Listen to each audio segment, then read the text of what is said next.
যখন সঙ্গী বানায়।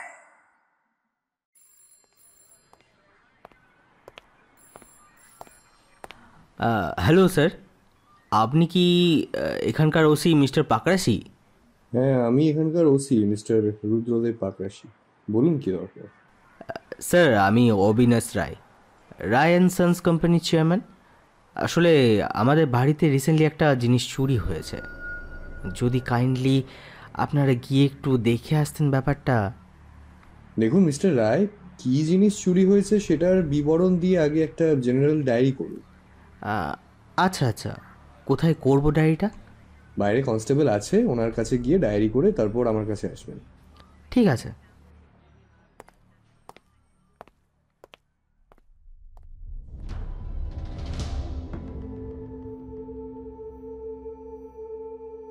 Hello and welcome to fiction horror stories. আজ তোমাদের জন্য থাকছে লেখিকা পিয়ালি পালের কলমে ইন্সপেক্টর রুদ্রদেব সিরিজের লেখা একটি গোয়েন্দা গল্প। আজকের গল্পে কথকের ভূমিকায় থাকছে সাধ্যায়। গল্পের সূত্রধার আমি অরূপ। তাহলে শুনতে থাকো আমাদের আজকের বিশেষ নিবেদন, লেখিকা পিয়ালি পালের কলমে ইন্সপেক্টর রুদ্রদেব সিরিজের গল্প নীলকান্ত মণিচুরি রহস্য গল্পটি। আমাদের একান্ত অনুরোধ, গল্পটি তোমরা গল্পের মতো করে গ্রহণ করবে। গল্পের সাথে বাস্তবের কোনো মিল নেই। যদিও সেটা হয়ে থাকে তাহলে নিছকই সেটা কাকতালীয় বা অনিচ্ছাকৃত। তাহলে শুরু হচ্ছে নীলকান্ত মণিচুরি রহস্য গল্পটি।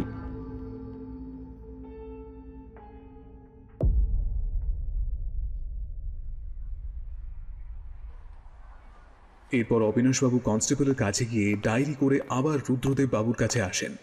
তখন রুদ্রদেব বাবু বলে উঠলেন, ডায়েরি করেছেন? হ্যাঁ, করেছি। আচ্ছা, এবার বলুন আপনি ব্যাপারটা কি? স্যার, যে জিনিসটা চুরি হয়েছে সেটা শুধু একটা জিনিস নয়, ওটা আমাদের পরিবারের একটা ঐতিহ্য। 200 বছরেরও বেশি পুরানো একটা নীলকান্ত মণি, রেয়ার ব্লু আনকাট ডায়মন্ড। বর্তমানে দাম প্রায় কয়েক কোটি টাকা। সে কি, এত দামি জিনিস চুরি হলো কিভাবে? সেটা লকারে রাখতেন না? হ্যাঁ, সেটি ব্যাংকের লকারে রাখা থাকে। আসলে ওটা আমাদের বাড়ির নীলমাধবের মুকুটের অলংকার। নীলমাধবের যেদিন বিশেষ শৃঙ্গার হয় সেদিন তাকে সেটা পরানো হয়, ওই রথযাত্রার দিন। তারপর থেকে 7 দিন সেটা পরানোই থাকে। আবার পূর্ণযাত্রা অর্থাৎ উল্টো রথের দিন খুলে ব্যাংকের লকারে রেখে আসা হয়। নীলমাধব অর্থাৎ জগন্নাথের সাথে সাথেও বলরামের মাথার রুবি ও সুভদ্রার মাথায় একটা পান্না বসানো মুকুট আছে। তবে সবথেকে মূল্যবান ওই নীলকান্ত মণিটি। বিশ্বের দুর্লভ কয়েকটি পাথরের মধ্যে এটি অন্যতম। আমাদের পৈতৃক সম্পত্তিরূপে এতকাল ছিল, কিন্তু গতকাল থেকে সেটার খুঁজে পাওয়া যাচ্ছে না। আপনারা নিশ্চিত ওটা চুরি হয়েছে?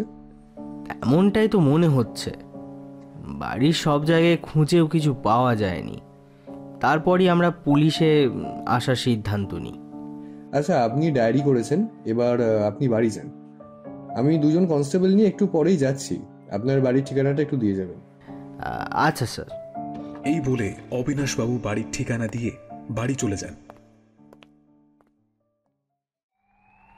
কিছুক্ষণ পর ওসি রুদ্রদেব বাবু 2জন কনস্টেবলকে নিয়ে অবিনাশবাবুর বাড়িতে পৌঁছান। রুদ্রদেব বাবুকে দেখে অবিনাশবাবু বাড়ির দোরগোড়ায় এসে বলে উঠলেন, আসুন আসুন স্যার, এই আমাদের বাড়ি, রায়ভিলা। পুজোর জায়গায় যেতে হবে কিন্তু, আপত্তি নেই তো? না না স্যার, আমাদের নীলমাধব সকলের কাছে উন্মুক্ত। কোনো বিধি নিষেধ নেই। শুধু বিগ্রহ ছোঁয়া যাবে না, ওটা স্নান করে শুদ্ধ জারেই করতে হয়। আরে ঠিক আছে, আমরা মন্দিরের চারিপাশ একটু ভালো করে খুঁজে দেখব, তারপর পরিবারের সকলের সাথে কথা বলবো। আর সেদিন যারা উপস্থিত ছিলেন, অর্থাৎ ওই রথযাত্রার দিন, তাদের সাথে একটু কথা বলতে চাই। এমনিতে বাড়ির সকলেই উপস্থিত আছে, কিন্তু সেদিন ভক্ত ছিল অনেকজন। তাদের মধ্যে তো অনেকেই অজানা। আরে সে ঠিক আছে, আমরা পরিবারবর্গ আর পরিচারকদের সাথেই কথা বলবো। আচ্ছা স্যার, আমি আমি আমি বলে রাখছি সকলকে। আপনারা আসুন আসুন। মন্দিরের চারপাশ ভালো করে দেখে রুদ্রদেব বাবু অবিনাশবাবুর সামনে এসে দাঁড়ালে অবিনাশবাবু বলে উঠলেন, স্যার স্যার কি বুঝছেন? দেখুন, প্রাইমারিভাবে এটা চুরি হয়েছে বলেই মনে হচ্ছে, তবে কে করেছে সেটা তো তদন্ত সাপেক্ষ। আপনার কি কাউকে সন্দেহ হয়? স্যার বাড়ির সকলে তো আপনজন।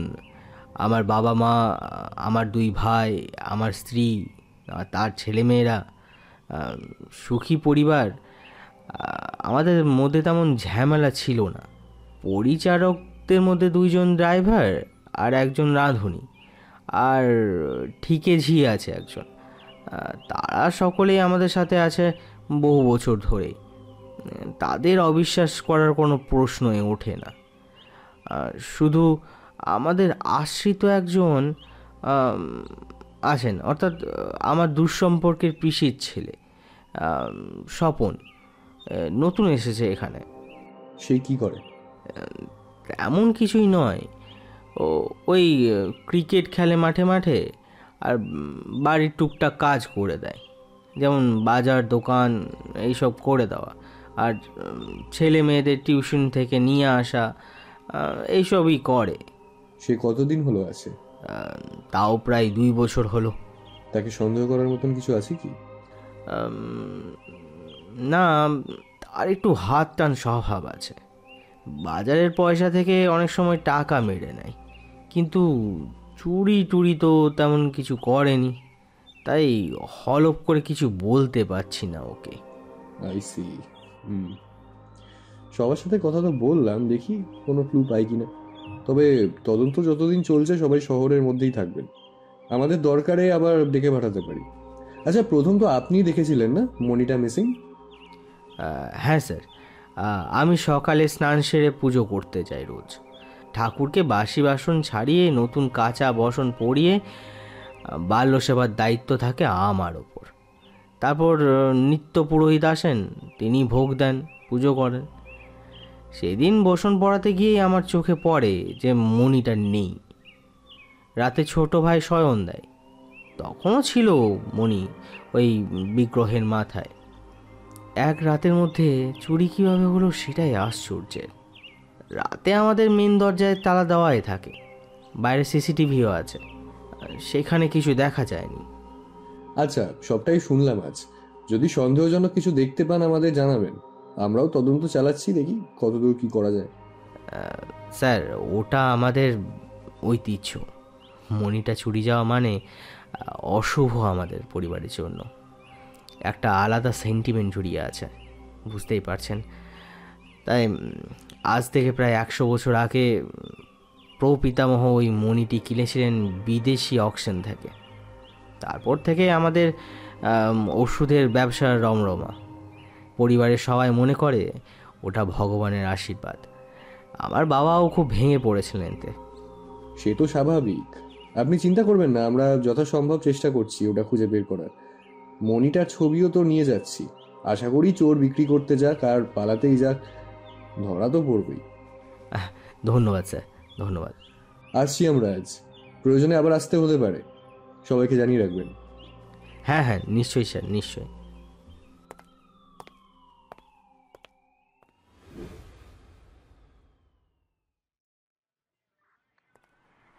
থানায় ফিরে এসে জুনিয়র অফিসার মিস্টার প্যাটেল বলে উঠলেন, কি মনে হচ্ছে স্যার, চুরিটা কে করতে পারে? সেটাই তো সমস্যা প্যাটেল, চুরিটা কে করলো সেটাই তো বুঝতে পারছি না রে। অত মূল্যবান হিরে এত লোকের সামনে থেকে চুরি করাও সহজ কাজ নয়। তারপর ধরুন ওই ঠাকুর দেবতার ব্যাপার, অভিশাপ টাপের ভয়ও তো থাকবে সাধারণের মনে। পাকা চোর হলে অবশ্য আলাদা কথা, ওরা সব ভাবে না, কিন্তু তেমন কেউ রায় ভিলাতে ঢুকবে কিভাবে? স্যার ওই দিন তো পুজো ছিল, ভক্তরাও ছিল, সেই সুযোগে কেউ হয়তো কাজটা করেছে আগে থেকে খোঁজ খবর নিয়ে। সেটা হতেই পারে, তবে পুজোর দিন লোকজন বেশি থাকবে রায় পরিবারও জানতো। তারা নিশ্চয়ই মন্দিরের ওপর নজর রেখেছিল, সেদিন অত লোকের মাঝখান থেকে চুরি করাও সহজ ছিল না। পুজোর সময় নানা আচার অনুষ্ঠান থাকে, তাই ভগবানের ওপর নজর তো সকলেরই থাকবে। তার মাঝে চুরি করা খুব কঠিন কাজ, আর এই জন্যই হিরেটা চুরি হয়েছে রাতে। অবিনাশবাবু বলেছেন রাতে ওনার ছোট ভাই ঠাকুরকে শয়ন করেছিলেন, তখনই হিরে মূর্তিতে ছিল। তবে সকালে আর তাকে দেখা যায়নি, তাই যা হওয়া সেদিন রাতেই হয়েছে। তাহলে কি করবেন স্যার? সমস্ত লোকাল জুয়েলারি শপে এই ফটো পাঠিয়ে অ্যালার্ট করুন, যাতে কেউ এই মনি বেচতে এলেই একবারে যাতে পুলিশে জানায়। আর আমি সব চেকপোস্ট ও টোল অফিসে খবর পাঠাচ্ছি, যাতে ওই শহরে আসা ও যাওয়ার সব পথে ওই সিকিউরিটি চেকিংয়ের ব্যবস্থা করা হয়। সন্দেহজনক কিছু পেলেই আমাদের জানাতে। আসবো স্যার। রুদ্রদেব বাবুর কথার মাঝেই কেউ একজন বলে উঠল, মিস্টার প্যাটেল, এখন আবার কে এলো দেখুন তো। এই মুহূর্তে আমি কেসটা নিয়ে ভাবতে চাই, আমাকে যেন কেউ ডিস্টার্ব না করে। ওকে স্যার, আমি দেখছি। মিনিট 5 পর মিস্টার প্যাটেল রুদ্রদেব বাবুর কেবিনের দরজায় টোকা দিয়ে বলে উঠলেন, এক্সকিউজ মি স্যার। কি হলো আবার? বললাম তো আমি এখন কারোর সাথে দেখা করতে পারবো না। স্যার, একজন ভদ্রলোক এসেছেন রায়ভিলা থেকে, বলছেন আপনার সাথে জরুরি দরকার আছে। রায়ভিলা থেকে? কে? আচ্ছা ঠিক আছে, ভিতরে আসতে বলুন। স্যার আসবো? বছর 30-এর একজন ব্যক্তি, গলায় তুলসীর মালা, কপালে চন্দনের তিলক কাটা। রুদ্রদেব বাবু একবার ওনাকে ভালো করে দেখে বললেন, হ্যাঁ হ্যাঁ, ভেতরে আসুন। স্যার আমি শ্রী নিমাই ভট্টাচার্য, রায়ভিলার পুরোহিত। আপনার সাথে একটা জরুরি কথা বলার জন্য এখানে এসেছি। ব্যাপারটা মণি চুরি নিয়েই। শেষ কথাগুলো প্রায় ফিস ফিস করে বলে ওঠেন তিনি। কথাটা শুনে রুদ্রদেব বাবু বলে উঠলেন, কি জানেন আপনি এ ব্যাপারে? সবটা খুলে আমায় বলুন, কোনো ভয় নেই, কেউ কিছু জানতে পারবে না। স্যার আমি ওই পরিবারের বাঁধা পুরোহিত। জনার্দনের নিত্য সেবা ছাড়াও অন্যান্য পুজো আমি করি। অনেক দিন ধরে ওই বাড়িতে যাতায়াত আছে আমার, সেই ছোট্ট বয়স থেকে। আগে আমার বাবা পুজো করত, এখন আমি করি। জগন্নাথের নীলকান্ত মণি নিয়ে পরিবারে ইদানিং একটু ঝামেলা চলছিল। কোনো বড় ব্যবসায়ী নাকি ওটা কিনতে চান। ছোট ছেলে বিক্রি করতে রাজি, কিন্তু বড় ছেলে রাজি ছিল না। এই নিয়েই পরিবারের মধ্যে অশান্তি চলছিল। রুদ্রদেব বাবু একটু অবাক হয়ে পুরোহিতকে প্রশ্ন করলেন, আপনি এত কথা জানলেন কিভাবে? আসলে আমার বউ ওই বাড়িতে রান্নার কাজ করে, সেই কিছু কথা শুনেছিল। এছাড়া ওই বাড়ির স্বপনের সাথেও আমার চেনা জানা আছে, মানে ওই তাস খেলার বন্ধু আর কি। সেও একই কথা বলেছিল। আজ যখন আপনারা গেলেন, ভয়ে কিছু বলতে পারিনি, তাই এসেছি বলতে। আমার মনে হয় এটা বড় কর্তারই কাজ। উনি মণিটা সরিয়ে দিয়েছেন, এখন চুরির গল্প ফাঁদছেন। অনেক ধন্যবাদ আপনাকে এত দূর এসে খবরটা দেওয়ার জন্য। এবার আপনি আসতে পারেন, আমি সবটা দেখছি। স্যার আমি যে এ খবর দিয়েছি তা যেন কেউ জানতে না পারে, তাহলে চাকরি আর থাকবে না। বউ বাচ্চা নিয়ে পথে বসতে হবে। কোনো চিন্তা করবেন না, বিষয়টা কেউ জানতে পারবে না। আচ্ছা, আরেকটা প্রশ্ন ছিল। হ্যাঁ বলুন বাবু। আপনি এত রিস্ক নিয়ে এলেন কেন, এই কথা জানাতে? আসলে জনার্দনের নিত্য পুজো করি স্যার। তার মনে কেউ চুরি করে আত্মসাৎ করবে এমন অধর্ম সইতে পারছিলাম না। বিবেকের তাড়নায় তাই এত দূর এসেছি খবরটা দিতে। আচ্ছা বেশ, আর একটা কথা জানতে চাই। নিশ্চয়ই স্যার, বলুন। মনিব হিসাবে অবিনাশ রায় লোকটা কেমন? খুবই কিপটে স্যার। এত বড় সম্পত্তি, তবুও দক্ষিণা দেওয়ার সময় মন খুলে দিতে পারে না। বছরের পর বছর একই টাকায় পৌরোহিত্য করছি, নেহাত মাসিক ধারা বাঁধা ইনকাম, তাই ছাড়তে পারি না, নইলে কবেই সব ছেড়ে দিতাম। আচ্ছা, এবার আপনি আসতে পারেন, পরে দরকার পড়লে আপনার সাথে যোগাযোগ করে নেব। আপনার ফোন নাম্বারটা দিয়ে যাবেন দয়া করে। নিশ্চয়ই স্যার, একটু দেখবেন যেন মনিটা পাওয়া যায়। আজ আমি তাহলে আসি। আসুন। পুরোহিত চলে যাওয়ার পর রুদ্রদেব বাবু বলে উঠলেন, প্যাটেল, কি বুঝলেন? স্যার, ওই অবিনাশ রায়ই মণিটা সরিয়েছে তাহলে? অতটাও সহজ নয় প্যাটেল। এই পুরোহিত যে সব সত্যিই বলছে তারই বা প্রমাণ কি আছে? হ্যাঁ, হয়তো অবিনাশবাবুর ওপর রাগ হয়েছে, তাই ফাঁসাতে চাইছে। তবে একবার খোঁজ তো নিতেই হবে। অবিনাশবাবুর পাশাপাশি ওই পুরোহিত আর ওদের ওই আশ্রিত, কি যেন নাম, আরে ও হ্যাঁ, ওই স্বপনের ব্যাপারেও আমার ডিটেলস খবর চাই, বুঝলেন? তাড়াতাড়ি কাজ শুরু করে দিন। আচ্ছা স্যার, আমি আজ খোঁজ লাগাচ্ছি ওদের ব্যাপারে। যত তাড়াতাড়ি সম্ভব আপনাকে সব ইনফরমেশন দেব। গুড। আপনি একটু এদিকটা দেখুন, আমি বাড়ি হয়ে আসছি একবার। সকাল থেকে কিছুই খাওয়া হয়নি, বাড়ি থেকে অনেকবার ফোন এসে গেছে। এরপর দেরি হলে ম্যাডাম আবার ফায়ার হয়ে যাবেন। মিস্টার প্যাটেল হেসে উঠলেন আর বললেন, কি যে বলেন স্যার আপনি! আপনি কিচ্ছু চিন্তা করবেন না, আমি এদিকটা দেখে রাখবো। Thank you.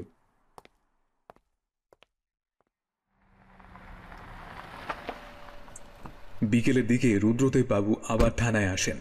তারপর বলেন, কি খবর প্যাটেল, সব ঠিকঠাক তো? হ্যাঁ স্যার, ওই রায়ভিলার কেসটা নিয়েই তো একটু খোঁজ খবর নিচ্ছিলাম। আচ্ছা, যা যা আপডেট আছে দিয়ে যান আমায়। আর আপনার জন্য কিছু টিফিন পাঠিয়েছে বৌদি, খেয়ে নেবেন। রুদ্রদেবের কথা শুনে আবার হেসে উঠলেন মিস্টার প্যাটেল আর হাসতে হাসতে বললেন, আবার এইসবের কি দরকার ছিল স্যার? সে আপনার বৌদি জানেন। শুনুন, কাজ তো চলবেই, সাথে পেটও তো কিছু দিতে হবে নাকি? যান যান, খেয়ে নিন, আমি দেখছি এদিকটা।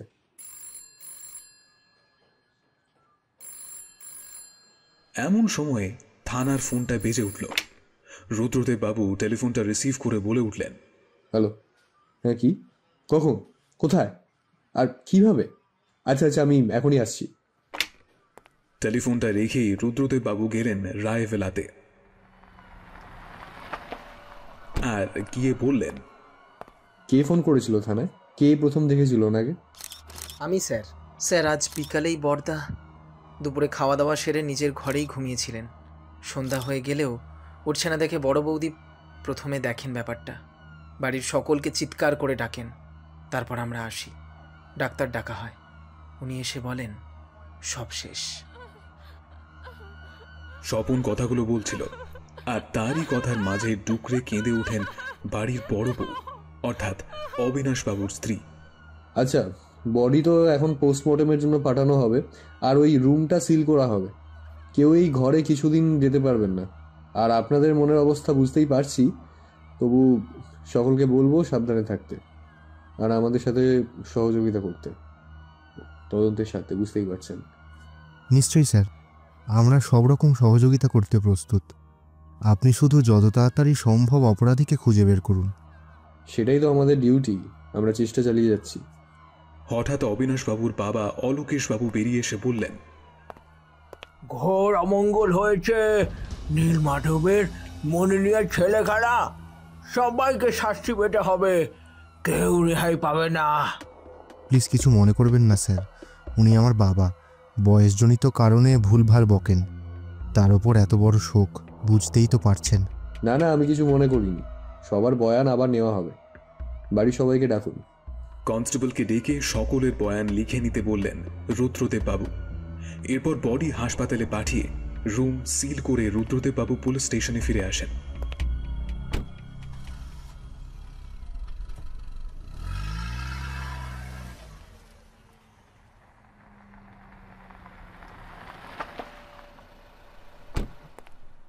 এসেই চেয়ারে বসে পড়েন।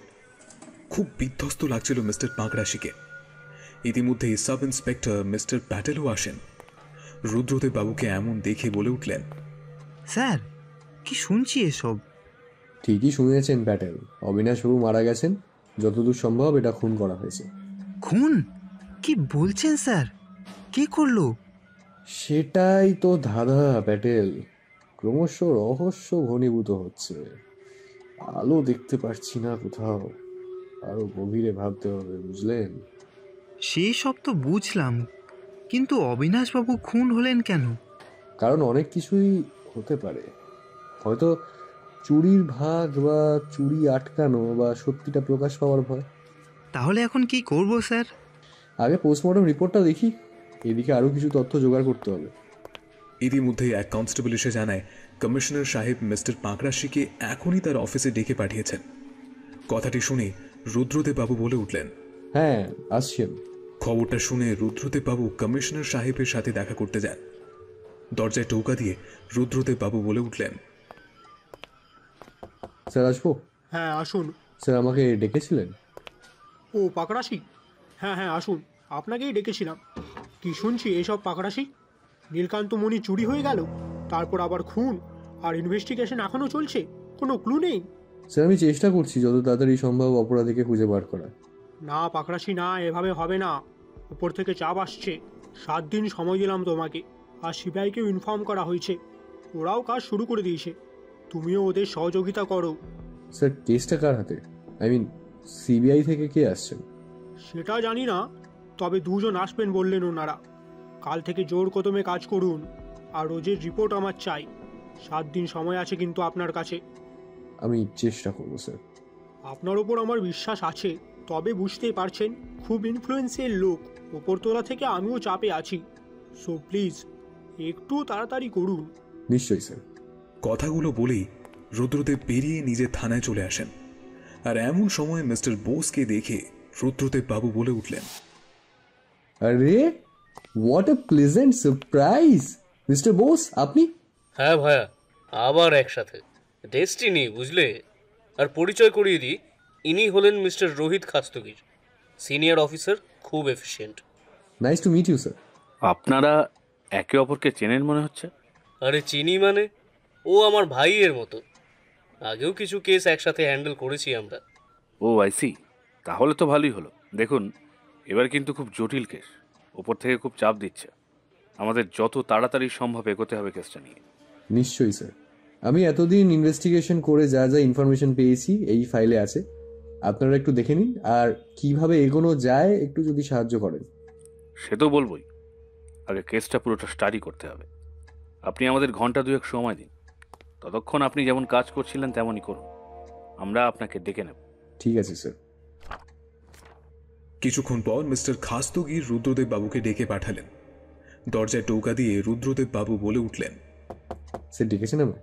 হ্যাঁ আসুন মিস্টার পাকরাশি। দেখুন প্রায় 1 সপ্তাহ কেটে গেছে, এর মধ্যে নীলকান্ত মণি হারানো ও একটা খুনের মতো ঘটনা ঘটে গেছে।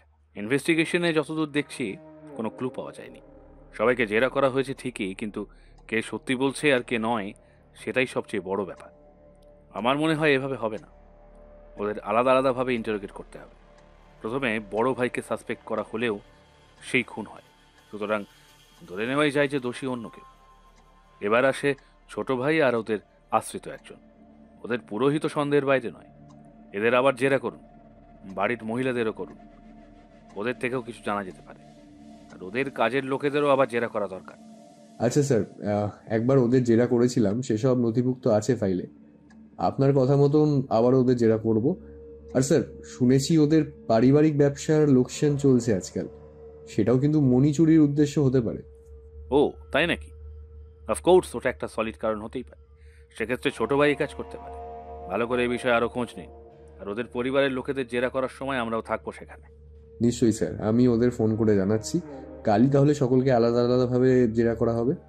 হ্যাঁ সেই ভালো। এতে যদি কোনো ক্লু মেলে, হাতে সময় খুব কম, এর মধ্যে আমাদের অপরাধীকে ধরতেই হবে।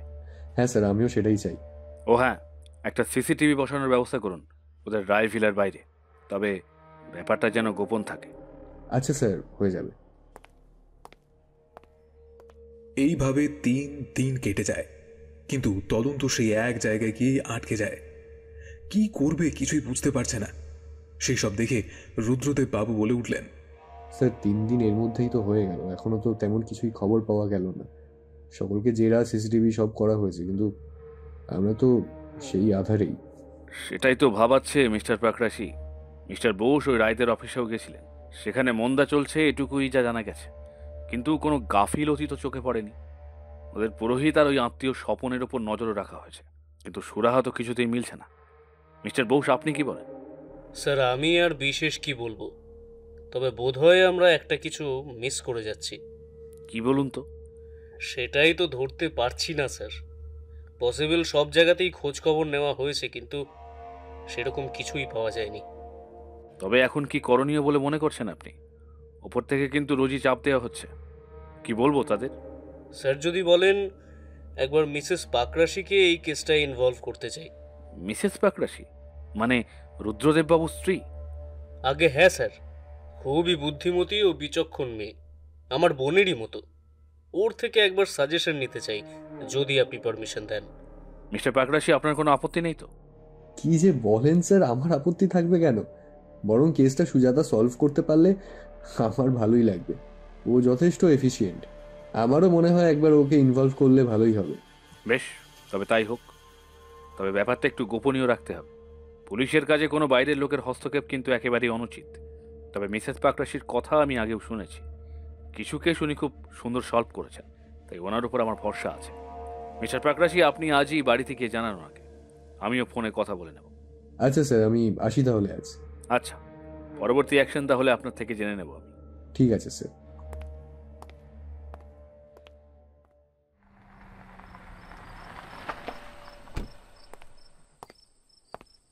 বাড়িতে ফিরে এসে রুদ্রদেববাবু মিসেস পাকরাশি তথা সুজাতাকে সব ঘটনা খুলে বললেন।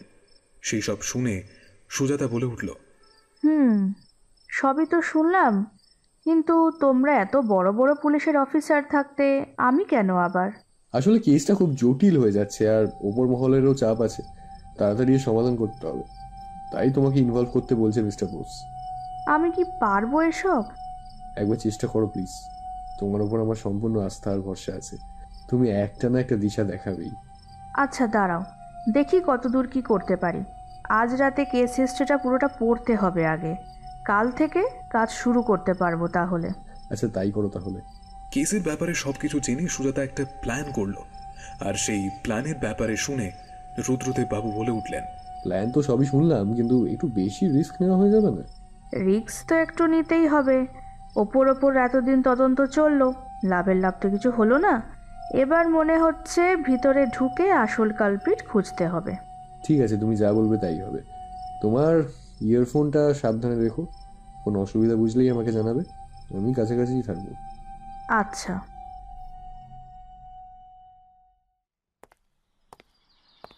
রায়ভিলার সদর দরজার সামনে চিৎকার চেঁচামেচি শুনতে পেয়ে বাড়ির ছোট ছেলে অনিরুদ্ধবাবু বেরিয়ে এলেন।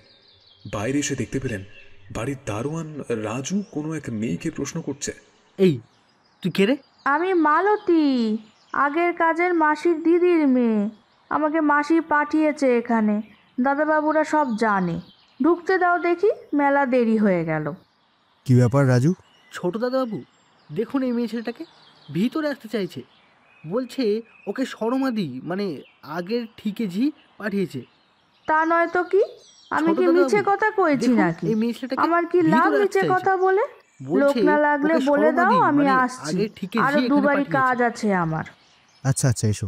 রাজু আসতে দে ওকে। শর্মা কাল ফোন করেছিল বটে, তোর বৌদি বলছিল, অত খেয়াল ছিল না। আর বাড়ির যা অবস্থা, কিছুই মনে থাকছে না। এসো ভেতরে, বৌদি আছে, সব কাজ বুঝে নেবে। আর মাইনেপত্র কী নেবে কথা বলে নিও। আমার তাড়া আছে, আমি থাকতে পারবো না। সে দাদাবাবু আপনার না থাকলেও চলবে, আমি বৌদির থেকে সব জেনে নেব। আর মাইনে মাসি জানি তো তাই দেবেন। হঠাৎ মাসির পায়ে চোট লেগে শয্যাশায়ী হলো কি না, তাই তো আমাকে পাঠালো। আমার আরও দুবারই কাজ আছে, মাসি অত করে না বললে আমি আসতুম না। আচ্ছা আচ্ছা, সেসব হবে খুন। বাড়ির ভেতরে যাও, সব বুঝে নিয়ে রোজ সময় মতো এসো, তাহলেই হবে। আমি বেরোলাম। আচ্ছা। বৌদি, ও বৌদি।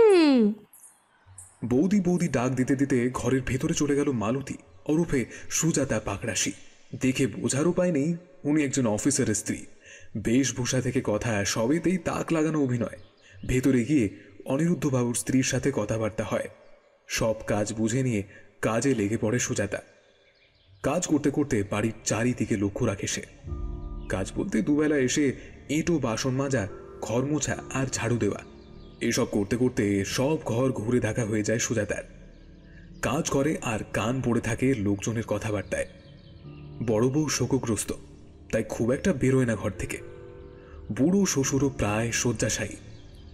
আর লোক বলতে ছোট দাদাবাবু মানে অনিরুদ্ধ রায়, ওনার স্ত্রী আর ওনার ছেলে বছর 5 রিভু, আর স্বপন বলে ওদের দূর সম্পর্কের ভাই।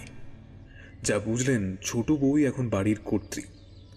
আগাগোড়া অবশ্য তারই দাপট বেশি, কারণ তার বাপের বাড়ি বড়লোক। বাঙালি নন, তিনি মারওয়াড়ি। বাপের বাড়ি বিশাল ব্যবসা, তাই তার দিমাগ বেশি ছিল, আর এখন আরও বেড়েছে। রান্নার বউয়ের সাথেও অল্প সময়ে ভাব জমিয়ে ফেললেন সুজাতা দেবী। ওর কাছ থেকে এসব খবর পাননি। প্রথম দিনের কাজ শেষ করে সুজাতা বাড়ি ফিরে এসেছে। রুদ্রদেব বাবু প্রশ্ন করলেন, তারপর কেমন গেল প্রথম দিন? ভারী মজা না? বউ এদিকে খেটে মরছে আর উনি আয়েশ করে ইয়ার্কি করছেন। আরে বাবা, ভালো কথাই তো জিজ্ঞাসা করলাম। বুঝতে আমার আর বাকি নেই। যেভাবে ঠেস মেরে বললে সবই বুঝি, বুঝলে? নিজের জন্য তো করছি না, তোমাদের জন্যই এত ঝুঁকি নিয়ে নেমেছি। আচ্ছা বেশ বেশ, আমারই দোষ। ঠিক আছে, এই যে নাক কান বলছি, দেখো এবারের মতন ক্ষমা করো। এবার বলো, কিছু জানতে পারলে? আরে একটু সবুর করো, একদিনেই কি সব হয়? আর প্রথম দিনে বেশি জিজ্ঞাসা করলে সন্দেহ হবে না। আর 2 দিন সময় দাও, সব হাড়ির খবর বের করব। পারবে বলছো? আলবাত। যেটুকু খবর পেয়েছি সেগুলো একটু ঝালাই করে নিতে হবে এখন। আচ্ছা, তোমার কি মনে হয় খুন আর চুরি কি একই লোক করেছে? এখনও সেই জট খোলেনি, তবে সন্দেহের বাইরে তো কাউকে রাখতে পারি না। তবে সম্ভবত চুরি আর খুন দুজনে করেছে, একই লোক নয়। কেন এরকম ভাবার কারণ? দেখো, যে চুরি করবে সেই খুন করলে তো সেদিনই করতে পারত। চুরির পর এমনিতেই পুলিশ কেস হয়েছে, সে ভয়ে ভয়ে থাকবেই, ফলে তার পক্ষে আর খুন করা সম্ভব নয়। তবে আমার ধারণা সেই মনির জন্যই খুন হয়েছে অবিনাশবাবু। মানে চুরিটা অবিনাশবাবু নিজেই করেছেন বলছো?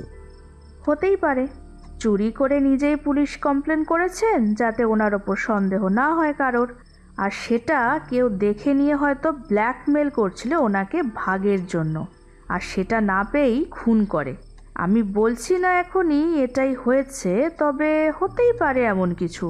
সঠিক কি হয়েছে জানতে গেলে আমাকে আরও কিছু খবর জোগাড় করতে হবে। এখনই আমি কোনো সিদ্ধান্তে আসতে পারছি না। আচ্ছা বেশ, তুমি আর একটু সময় নিয়ে খোঁজো, খবর চালাও, আমিও দেখি কতদূর কি করতে পারি। ও হ্যাঁ, ওই বাড়ির বাইরে সিসিটিভি ফুটেজ রোজকারটা আমার চাই, ওটা তুমি একটু জোগাড় করে দিও। আচ্ছা ম্যাডাম, হয়ে যাবে। খালি আর কি। এসো, রাতের খাবার গরম করছি, খেয়ে নাও। বাবা, এত কাজ ছিল, ডিনার রান্না হয়ে গেছে তোমার? হ্যাঁ, ওখান থেকে এসেই ফ্রেশ হয়ে রান্নাটা সেরে নিয়েছি। মেয়ের সকালে স্কুল, তিন্নি তো তাড়াতাড়ি খেয়ে ঘুমিয়ে পড়ে, তাই আর কি। সত্যি তোমার ওপর খুব চাপ পড়ে যাচ্ছে। আরে ও কিচ্ছু না, আমি সব ম্যানেজ করে নেব, শুধু কেসটা সলভ করতে পারলেই শান্তি। সেটাই, আজকেও কত কথা শুনলাম স্যারের কাছে। তারপর তুমি ওই রায়ভিলাতে ছিলে, বাইরে বসে খুব টেনশন হচ্ছিল। আরে অত চিন্তা করো না, আমার কিচ্ছু হবে না। তুমি ওই অনিরুদ্ধ রায়কে ভালো করে ফলো করো, ওর হাবভাবও ঠিক সুবিধার নয়। আচ্ছা ঠিক আছে, ওর উপর নজর রাখবো তাহলে। এইভাবে 4 দিন কেটে যায়। 4 দিন কেটে গেলে মিস্টার খাস্তগির রুদ্রদেবকে বেশ কড়া গলায় বলে উঠলেন, মিস্টার পাকরাশি, 4 দিন তো হয়ে গেল, পেলেন কিছু ক্লু? স্যার চেষ্টা তো করছি, আশা করি খুব শীঘ্রই একটা পজিটিভ রেজাল্ট পাবো। দেখুন, এভাবে হাওয়ায় কথা বললে কিন্তু হবে না। সলিড প্রমাণ চাই। কে চুরি করলো, কেন করলো, কেই বা খুন করলো, কিছুই খুঁজে পাচ্ছেন না? স্যার আমরা খুব চেষ্টা করছি, বিশ্বাস করুন। আর আপনার ওয়াইফ, তিনি কিছু উদ্ধার করতে পারলেন? আসল কালপিটকে? ও তো চেষ্টা করছেই ওর মতন করে, কিন্তু ওর কাজের ব্যাপারে আমি কিছুই বলতে পারবো না স্যার, আমাকে মাফ করবেন। আর 2 দিন আপনাকে সময় দিলাম, এর মধ্যে কিছু না পেলে কিন্তু আপনাকে সাসপেন্ড করতে আমি বাধ্য হব। বলতে খারাপ লাগলেও কিছু করার নেই, এই কেসে আপনি ব্যর্থ হচ্ছেন, সেক্ষেত্রে আমাদের অন্য ব্যবস্থা নিতে হবে। মিস্টার খাস্তগির কথা শুনে রুদ্রদেব গলা নিচু করে বলে উঠলেন, ওকে স্যার, আমি মনে রাখবো, আর চেষ্টা করবো এই 2 দিনের মধ্যেই কেসটা সলভ করতে। আপনি এখন আসতে পারেন। মিস্টার খাস্তগির কথা শুনে রুদ্রদেব বাবু ওনার কেবিন থেকে বেরিয়ে আসার সময় মিস্টার বোসের সাথে চোখাচোখি হলে মিস্টার বোস বলে উঠলেন, আমি জানি রুদ্র, স্যার তোমার সাথে খুবই রূঢ়ভাবে কথা বলেছেন, কিন্তু খাস্তগির স্যার ওরকমই, রেগে গেলে প্রচণ্ড রূঢ় হয়ে যান। আসলে ওপরতলায় ওনাকেই তো জবাবদিহি করতে হচ্ছে, তাই আর কি। তুমি কিছু মনে করো না প্লিজ। না মিস্টার বোস, আমি কিছুই মনে করিনি, কিন্তু এই কেসটা এভাবে ব্যর্থ হতে হবে এটা ভেবেই খারাপ লাগছে। আগামী দুদিনে যে কি করবো কিছুই বুঝতে পারছি না। আমি বলি কি, সুজাতার সাথে আরেকবার কথা বলে দেখো এই বিষয়ে। কিছু হেল্প লাগলে নির্দ্বিধায় বলো, নিশ্চয়ই তোমরা পারবে, আমার বিশ্বাস আছে। দেখি কি হয়। মুখটা বেজার করে রুদ্রদেব বাবু বেরিয়ে সোজা বাড়িতে গেলেন।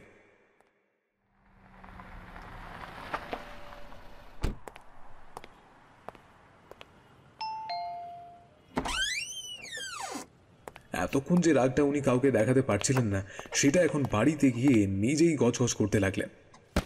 রাগের মাথায় অফিসের ব্যাগটা সোফায় ছুড়ে দিলেন। সেসব দেখে সুজাতা বলে উঠল, কি হলো কি আবার? দূর দূর, আর ভালো লাগছে না। কেন, কি হয়েছে? কি হয়েছে? কুকুর বিড়ালের মতন অপমান করলেন মিস্টার খাস্তগির। বললেন 2 দিনের মধ্যে কেসটা সলভ করতে না পারলে সাসপেন্ড করবেন। ভেবে দেখেছো আমার রেপুটেশন কি হবে? এতদিন ধরে লয়াল ভাবে কাজ করার এই পরিণতি। একদল ঘুষ খেয়ে দিব্যি ঘুমিয়ে দিন কাটাচ্ছে, আর পুলিশের নামের বদনাম ছড়াচ্ছে। আর আমরা উদয় অস্ত খেটে মরে গেলেও একবারে গালিগালাজ শুনছি। ও বুঝেছি বুঝেছি, ঝাড় খেয়ে মাথা গরম আছে, তাই তো? আর কথা বাড়িয়ে কি লাভ? তুমি প্লিজ 1 কাপ চা দাও, আর পারলে আমাকে একটু একা থাকতে দাও। সে কি, আজ যে অপারেশন আছে, তুমি না থাকলে চলবে কিভাবে? একা তো থাকা হবে না তোমার। সুজাতার কথা শুনে তড়াক করে উঠে বসে রুদ্রদেব বাবু বলে উঠলেন, অপারেশন? মানে কি অপারেশন? কার অপারেশন? কি সব আবল তাবল মুখে যাচ্ছ? তোমার মাথা খারাপ হলো নাকি? কার মাথা খারাপ করি সেটাই দেখো একবার। আজ বোসদাকে সব বলে রেখেছি, আজ রাতেই একবার যেতে হবে রায়ভিলা। তার আগে একটা ছোট্ট কাজ আছে। চোর ধরতে না পারি, খুনিকে আজ ধরবই। আর যদি ভগবান সহায় থাকেন তাহলে চোরকেও ধরতে পারবো। বলো কি, খুনিকে তুমি বুঝে গেছো? কে সে? ধীরে বৎস, ধীরে। অত তাড়াহুড়োর কি আছে? সময় হলে সব জানতে পারবে। এখন শুধু চুপচাপ আমার প্ল্যান মাফিক চলো, রাস্তায় সবটা বলবো। আরে বোঝো ব্যাপারটা, এইভাবে আগে থেকে না জানিয়ে রিস্ক নেওয়া মোটেই উচিত হয়নি তোমার। 19-20 কিছু হয়ে গেলে। সত্যি বলছি, তোমাকে জানাতাম সবটা, কিন্তু এত তাড়াহুড়োতে সব হয়ে গেল। এত বড় সুযোগ মিস করতে পারবো না বলেই এভাবে যাচ্ছি। তুমি কিচ্ছু ভেবো না, আমি বোসটাকেও ইনফর্ম করেছি, উনিও থাকবেন সেখানে। বাহ, সবাই সব জেনে গেল আর আমি এখনো অন্ধকারে। আরে না না, বোসটাও সবটা জানেন না, শুধু কি করতে হবে কোথায় সেটুকু বলেছি। আমাকে এবার ডিটেলসে বলো। কোনো রকম রিস্ক আমি নিতে চাই না, কিন্তু এই তুমি বারবার অ্যাডভেঞ্চার করবে আর ভুগতে হয় আমাকে। তোমার কোনো বিপদ হলে কে সামলাবে শুনি? কেন, তুমি তো আছো, আমার রিয়েল হিরো। তোমার ভরসাতেই তো সাহস পাই আমি। থাক, আর তেল দিতে হবে না, পুরো প্ল্যানটা বলো শুনি এবার।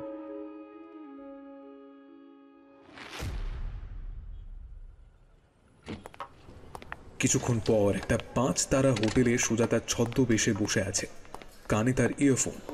আর তার ঠিক 2টো টেবিল পরে রুদ্রদেব আর মিস্টার বোসও ছদ্মবেশে বসে আছে। রুদ্রদেব বাবুর কানেও ইয়ারফোন। তাতে রুদ্রদেব বাবু আবার বলে উঠলেন, সুজাতা, রিস্ক কিন্তু আছে এই কাজে, আর একটু ভেবে দেখলে হতো না? বেশি ভাবলে সময় চলে যাবে রুদ্র, সবটাই তো বললাম তোমাকে। এবার চুপ করো, যে কোনো সময় ওরা এসে পড়তে পারে। আমি আর কথা বলতে পারবো না, শুধু তুমি চোখ কান খুলে এদিকেই লক্ষ্য রাখো। আচ্ছা বেশ, তাই হবে। কোনো বিপদ বুঝলেই আমাকে সিগন্যাল দিও, সতর্ক থেকো। ঠিক আছে, টেনশন করো না, সব কিছু ঠিকই হবে। আচ্ছা। কিছুক্ষণ পর একজন ভদ্রলোক এসে সুজাতার টেবিলের সামনে দাঁড়ালেন। তাকে দেখে সুজাতা কিছুক্ষণ চুপ করে রইল। তখনই সেই ভদ্রলোক বললেন, বলছি আপনি কি মিস লাইলা? হ্যাঁ, কেন বলুন তো? আমি খুশবন্ত যাদব। ও আচ্ছা আচ্ছা, আপনি এসে পড়েছেন। এই তো এলাম। তাহলে যেমন বলেছিলাম সেই মতো কাজ করেছেন তো? হ্যাঁ একদম। আর আপনি টাকাটা এনেছেন তো? দেখুন, পুরো 50 লাখ আছে ক্যাশ, যেমন আপনি চেয়েছিলেন। কিন্তু আপনার কাছে এই নীলমণি এলো কিভাবে?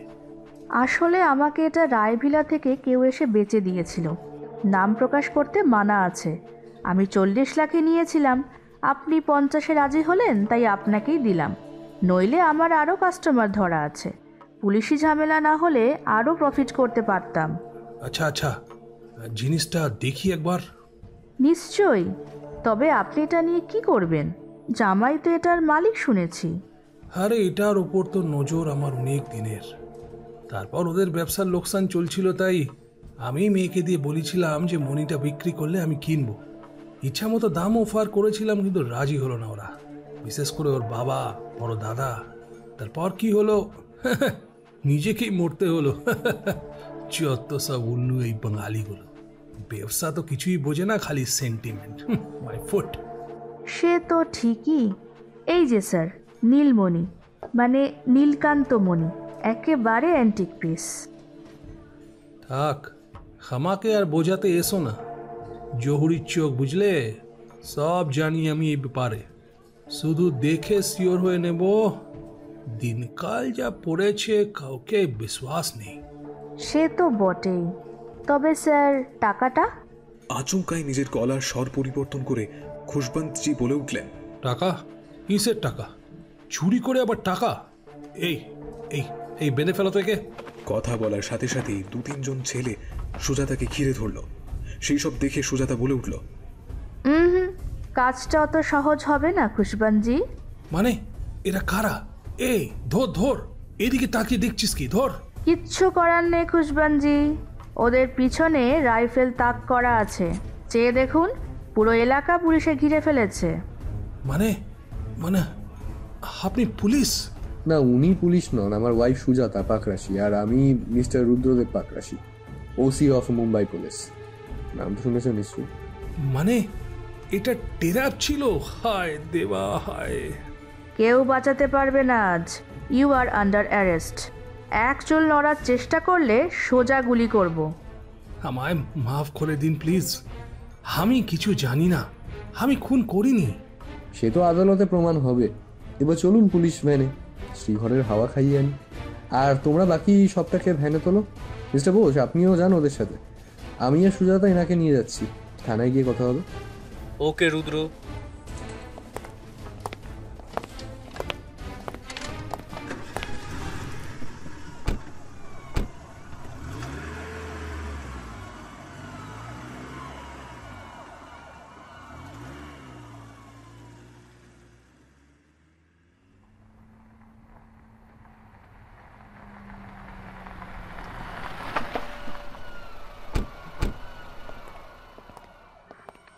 থানায় সবাই পৌঁছালেন।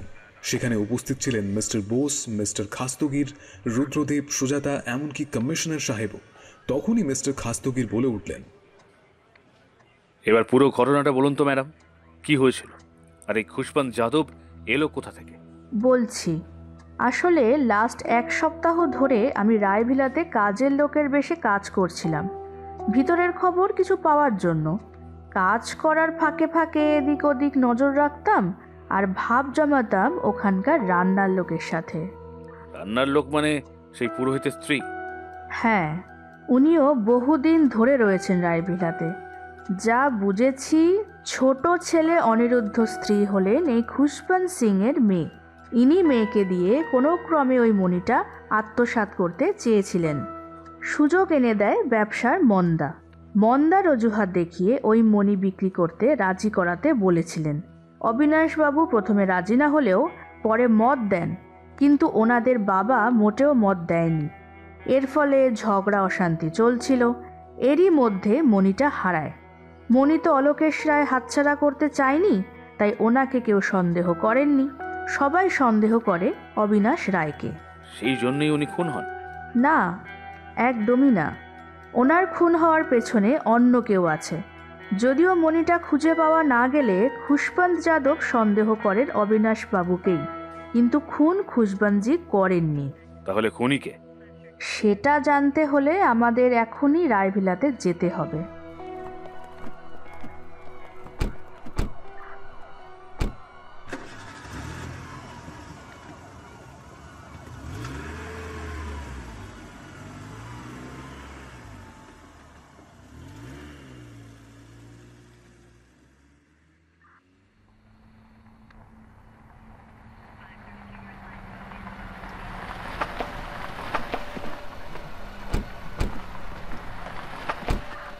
কিছুক্ষণের মধ্যেই সবাই রায়ভিলাতে উপস্থিত।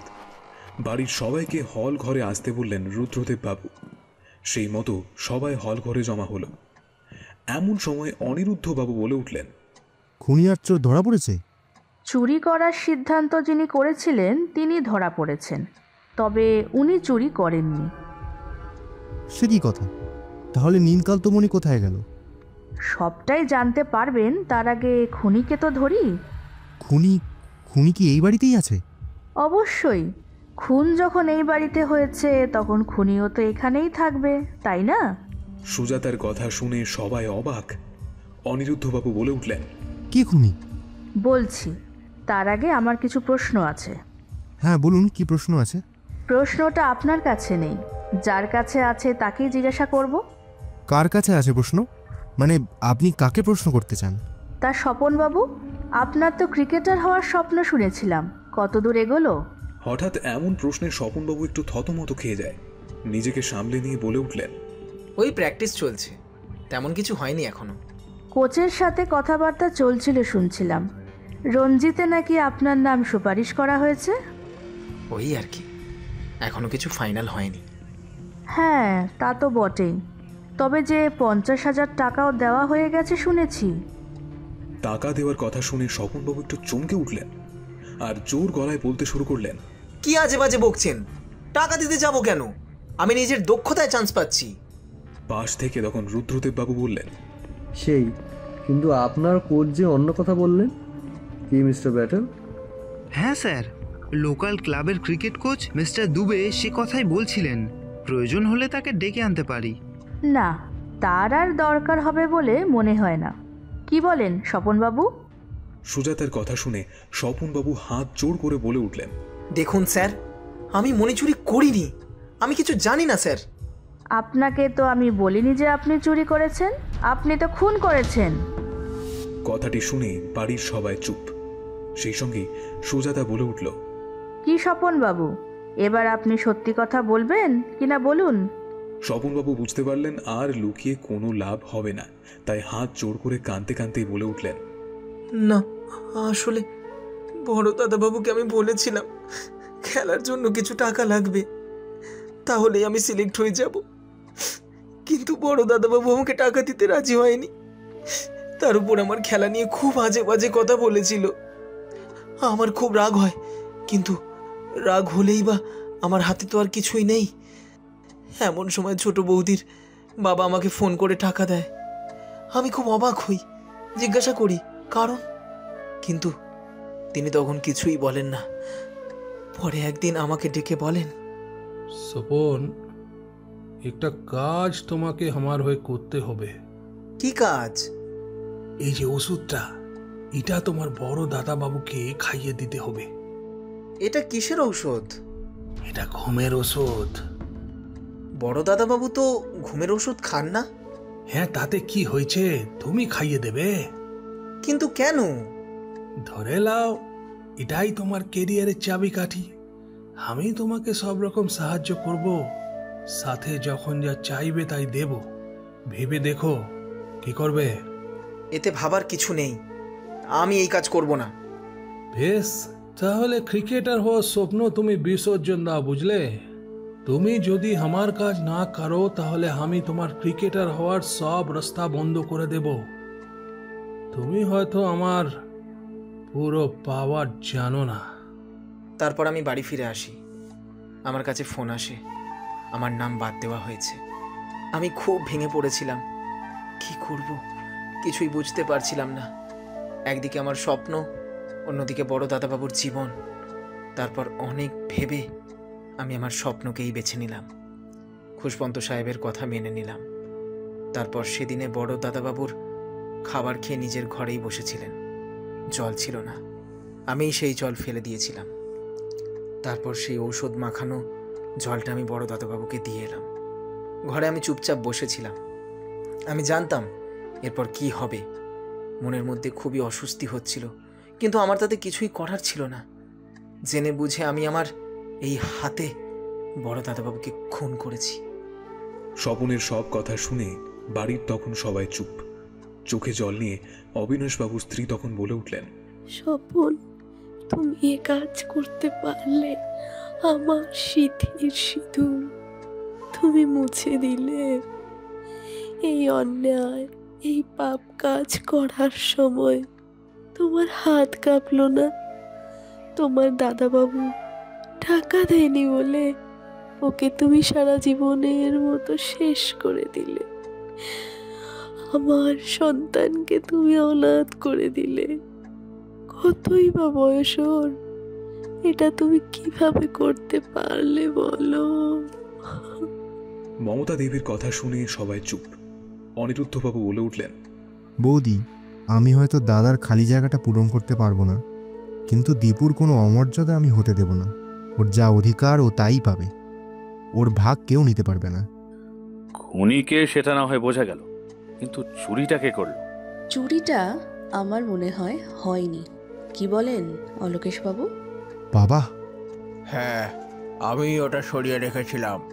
তোরা দুই ভাইতে মিলে যা শুরু করেছিলিস ওই মনি নিয়ে, তাই ওটা আমি সরিয়ে রেখেছিলাম। কিন্তু তার জন্য যে এত কিছু হয়ে যাবে আমি কল্পনাও করতে পারিনি। এতদিন আপনি চুপ ছিলেন কেন অলোকেশবাবু? খুনের একটা কিনারা হোক আমি চেয়েছিলাম, তাই কিছু বলিনি। মনি হারানোর পর যখন পুলিশ এলো, আপনার বলা উচিত ছিল তাদের। অন্তত খুনটা আটকানো যেত তাহলে।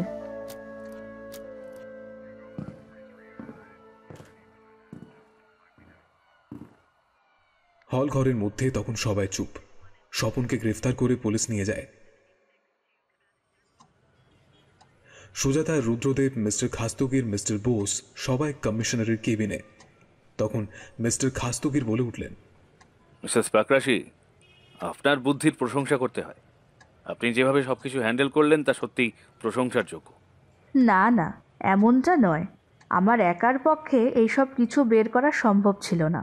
আপনারা সকলে ছিলেন, সকলের সহায়তায় এই রহস্যের সমাধান করতে পেরেছি। আসলে মণি খুঁজে না পাওয়া গেলে খুশবন্ত যাদব মরিয়া হয়ে ওঠেন। নিজের পাওয়ার কাজে লাগিয়ে পুলিশের ওপর চাপ দিতে থাকেন। বাড়িতে অনিরুদ্ধবাবুর স্ত্রীকে একদিন আমি কারোর সাথে কথা বলতে শুনলাম। বেশ কিছুক্ষণ মন দিয়ে কথাগুলো শুনে যা বুঝলাম তা হলেন অনিরুদ্ধবাবুর স্ত্রী ওনার বাবার সাথেই কথা বলছে। উনি যে হিরেটা কিনতে চেয়েছিলেন সেটা বুঝতে পারি। তারপর আমি একটা প্ল্যান করি, তবে শিওর ছিলাম না যে এই সব কাজের পেছনে খুশবন্ত যাদব আছেন। তাই সেই প্ল্যান মতো আমি এই নীলকান্ত মণি বিক্রির কথা বলে ফোন করে ওনাকে ডেকে পাঠাই। ছদ্মবেশ ধরে আমি নিজেকে একজন স্মাগলার বলেই পরিচয় দেই। মণিটার ফটোও পাঠিয়েছিলাম ওনাকে। আপনার বুদ্ধিতেই শেষমেশ বাজিমাত হলো। সবটা নয়, খুশবন্ত সিং যে অতর্কিতে আমার ওপর হামলা করবে বুঝিনি। রুদ্র ঠিক সময় মতো সবটা হ্যান্ডেল না করলে খুব চাপ হয়ে যেত। আমাকে টার্গেট করে ওরা হয়তো পুলিশকে ফাঁকি দিয়ে পালাতো। রুদ্র একদম ঠিক সময়ে গিয়ে পুরোটা কন্ট্রোল করে নিয়েছিল। হ্যাঁ হ্যাঁ, সে তো ঠিকই মিসেস পাকরাশি। মিস্টার পাকরাশি আর আপনার দুজনের বুদ্ধির জন্যই কেসটা আপাতত সমাধান হলো।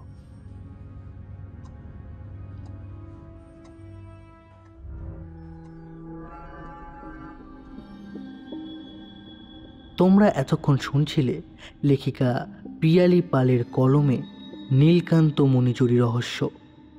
গল্পে কথকের ভূমিকায় ছিল সাধ্যায়। গল্পটির অন্যান্য চরিত্রে আছে পার্থ সারথী, দেবদাস, ঋতদীপ, সৈকত, সুরজিৎ, অতনু, তমাল, রানা, অগ্রজ, অরূপ, সুদীপ, রুদ্রদেব, সুমনা এবং রূপশ্রী। গল্পটির নাট্যরূপ করেছে মৌ। গল্পটির পোস্টার ডিজাইন করেছে শ্রাবণ দে। সাউন্ড ডিজাইন করেছে বিশ্বদীপ বিশ্বাস। ভিডিওগ্রাফিক্স করেছেন চঞ্চল রুইদাস। গল্পটির নাট্যরূপ করেছে মৌ। গল্পটির পোস্টার ডিজাইন করেছেন শ্রাবণ দে। সাউন্ড ডিজাইন করেছেন বিশ্বদীপ বিশ্বাস। ভিডিওটি গ্রাফিক্স করেছেন চঞ্চল রুইদাস। গল্পটি তোমাদের ভালো লাগলে অবশ্যই একটি লাইক করে দেবে, সাথে গল্পটির ব্যাপারে তোমাদের মতামত জানাতে ভুলবে না। তোমাদের উৎসাহ পেলে আমরা আরও ভালো ভালো গল্প নিয়ে হাজির হব।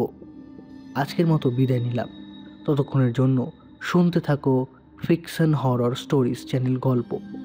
ফিরে আসবো পরবর্তী কোনো গল্প নিয়ে। শুভরাত্রি। ততক্ষণের জন্য শুনতে থাকো ফিকশন হরর স্টোরিজ চ্যানেলের গল্প।